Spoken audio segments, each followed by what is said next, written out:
ఈ వీడియోలో నేను ఆనియన్ సమోసా రెసిపీ తయారీ విధానం చూపిస్తానండి.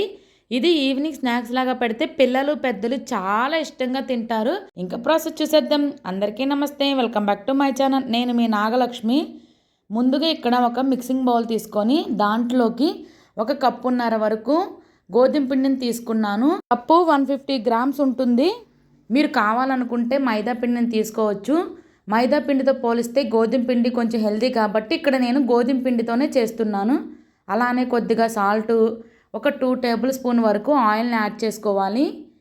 ఒక్కసారి ఇవి యాడ్ చేసిన తర్వాత ఫస్ట్ ఇలా కలుపుకోవాలంటే కొంచెం మిక్సింగ్ చేసుకోవాలి వీడియోలో చూపించిన విధంగా. తర్వాత కొద్దిగా వాటర్ వేసుకుంటూ చపాతీ పిండిలాగా కలుపుకోవాలి. ఇంకా చూడండి, ఈ విధంగా కలుపుకోవాలి. మరీ గట్టిగా కాకుండా ఈ విధంగా. దీని మీద మూతను పెట్టి పక్కన పెట్టేసుకుందాము. తర్వాత ఇక్కడ స్టఫింగ్ కోసం కర్రీని ఎలా ప్రిపేర్ చేసుకోవాలో చూద్దాము.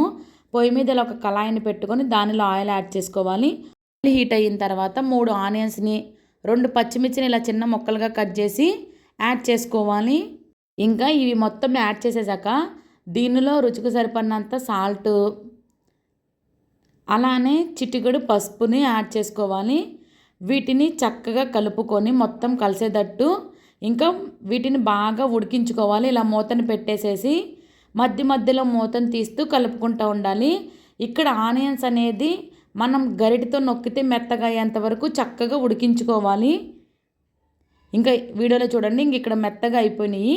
ఇప్పుడు ఈ స్టేజ్లో 1/2 టేబుల్ స్పూన్ వరకు ధనియాలు జీలకర్ర పొడిని యాడ్ చేసుకోవాలి.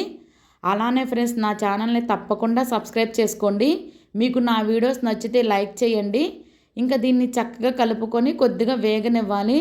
అలానే ఇందులో కొంచెం కరివేపాకును కూడా యాడ్ చేస్తున్నాను, ఆ ఫ్లేవర్ బాగుంటుందని.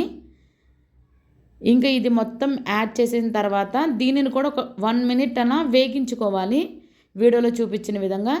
ఇక్కడ నేను పచ్చిమిర్చిని 2 యాడ్ చేశాను కదా, అంత కారంగా లేదని నేను జస్ట్ కొంచెం కారం యాడ్ చేస్తున్నాను. దీన్ని కూడా ఒక 1 మినిట్ అలా వేగించుకొని ఒక్కసారి సాల్ట్ కారం సరిపోయిందో లేదో చెక్ చేసుకోవాలి. అంతేనండి, సమోసాలోకి స్టఫ్ అయితే రెడీ అయిపోయింది. తర్వాత కొంచెం పిండిని తీసుకొని చపాతీలాగా చేసుకోవాలి. ఇది మీకు కొంచెం తడిగా అనిపిస్తుంటే పైన పిండి ఇలా జల్లుకొని దీన్ని చపాతీలాగా రౌండ్గా చేసుకోవాలి వీడియోలో చూపించిన విధంగా. తర్వాత నైఫ్తో దీనిని అంటే 4 భాగాలుగా చేసుకోవాలి. మీరు మరీ పెద్ద చపాతీగా చేసేస్తే దాన్ని ఒక 6 భాగాలుగా అలా చేసుకోవాలి.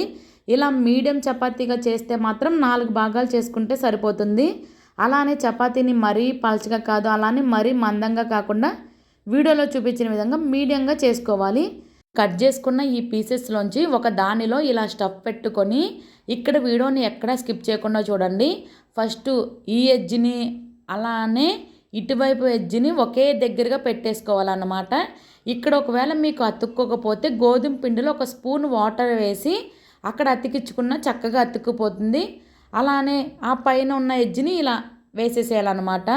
వీడియోని చూడండి, మీకు క్లియర్గా అర్థమవుతుంది. చూసారు ఎంత బాగా వచ్చిందో. ఫస్ట్ టైం చేసినా కూడా చాలా పర్ఫెక్ట్గా వస్తుంది. ఇదే విధంగా మనం ఉన్న పిండితో మొత్తం సమోసాలు ఈ విధంగా చేసి పక్కన పెట్టేసుకోవాలి. ఇప్పుడు ఈ సమోసాన్ని మనం ఫ్రై చేసుకుందాం. దానికోసం పొయ్యి మీద కళాయిని పెట్టుకుని డీప్ ఫ్రైకి సరిపడా ఆయిల్ యాడ్ చేసుకోవాలి. ఆయిల్ హీట్ అయిన తర్వాత మనం చేసుకున్న ఈ సమోసాల్ని ఇందులో యాడ్ చేసుకోవాలి. నేను ఇక్కడ సమోసాలన్నీ ఒకేసారి వేయట్లేదండి, ఒక 3 కానీ 4 కానీ వేస్తున్నాను. అప్పుడే కొంచెం ఫ్రీగా వేగుతాయి. ఇవి వేసిన వెంటనే కలిపేయొద్దు. కొంచెం ఇవి వేగిన తర్వాత మనం నిదానంగా తిప్పుకోవాలి. కొంచెం వేగిన తర్వాత సమోసాలు ఎంత పర్ఫెక్ట్గా వచ్చినాయి చూడండి. మనం లోపల పెట్టిన స్టఫ్ కూడా ఏమీ ఊడిపోయి బయటకు రాలేదు. ఒకవైపు ఫ్రై అయిన తర్వాత ఈ విధంగా తిప్పుకొని రెండో వైపు కూడా వీటిని మనం ఫ్రై చేసుకోవాలి. అలానే మంట అనేది మీడియం ఫ్లేమ్లోనే పెట్టుకోవాలి. హై ఫ్లేమ్లో పెడితే మాడిపోతాయి, లో ఫ్లేమ్లో పెడితే వేగకుండా పచ్చిగానే ఉంటాయి. ఇంక ఇవి 2 సైడ్స్ ఈ విధంగా వేగిన తర్వాత వీటిని తీసేసుకొని ఒక ప్లేట్లో పెట్టేసుకోవాలి. రిమైనింగ్ సమోసాలను కూడా ఇదే విధంగా వేగించేసుకోవాలి. అంతేనండి, tasty onion samosa recipe ready. ఈ వీడియో మీకు నచ్చితే ఒక్క లైక్ చేయండి, మీ ఫ్రెండ్స్ అండ్ ఫ్యామిలీకి షేర్ చేయండి. ఇలాంటి టేస్టీ అండ్ సింపుల్ రెసిపీస్ కోసం నా ఛానల్ని ఇప్పుడే సబ్స్క్రైబ్ చేసుకోండి. Thank you for watching. Bye bye.